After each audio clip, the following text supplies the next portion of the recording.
There isn't much middle ground when it comes to open world games. You either like them or you don't. And I'm not saying you're wrong one way or the other, but personally, I've always felt they're built on some pretty hollow game design. I mean, they say they're based on complete and unmitigated freedom, but to me, a lot of them just feel loose and unfocused. I mean, even when they're not, they're entirely dependent on the appeal of your surroundings, so even if the core design is good, if the game world isn't, it doesn't really matter.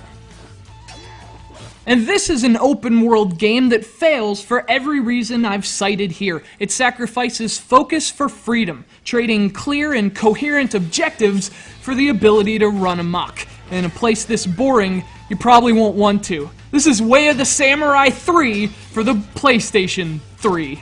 That's too many threes. That's too many twos.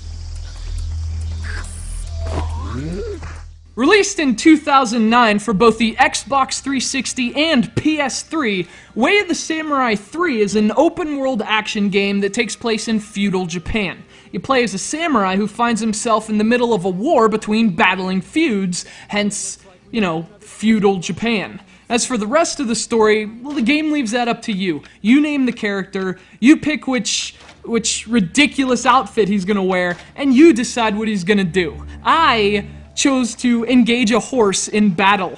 Prepare to die, you equestrian bastard! But unfortunately, Mr. Ed is a total pussy, so when he backed down, I picked some radishes. I assumed I'd have to, like, throw them at my enemies, but the game didn't let me, which, you know, so much for unmitigated freedom, I guess.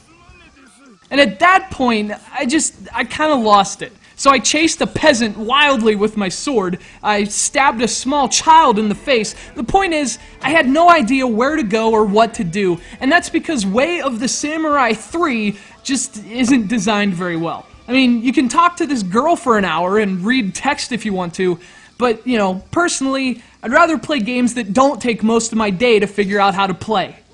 You could call me lazy, and you know what? That's a valid point, but really, this game is the lazy one. You can't get away with being vague and poorly structured just because you happen to fall under the open world banner. That's not a genre in that case, it's an excuse for poor game design. Oh, don't worry, they'll figure out what to do eventually. They'll just wander all over the place anyway. I mean, it's an open world game, right? Yeah, it is, and it's not a very good one either.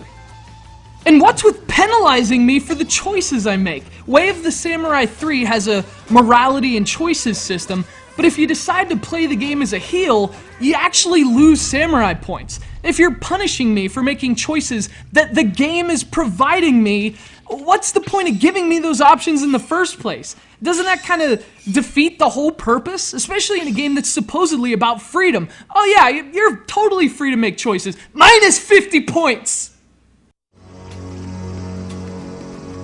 So, obviously, I'm not a big fan of the game design, and unfortunately, the execution really isn't any better. Way of the Samurai 3 looks like a late-generation PS2 release, complete with blurry textures and really poor character models. The combat is reliant on a series of attack and defense rankings, and since the fighting is so simple, actually engaging an opponent is basically just a matter of who has the higher number.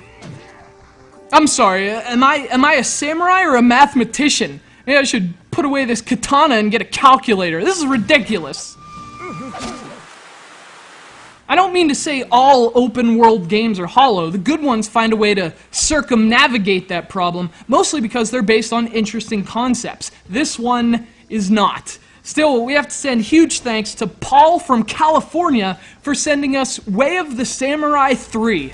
A game that tries to be Grand Theft Auto with samurais and ridiculous outfits, but doesn't try very hard.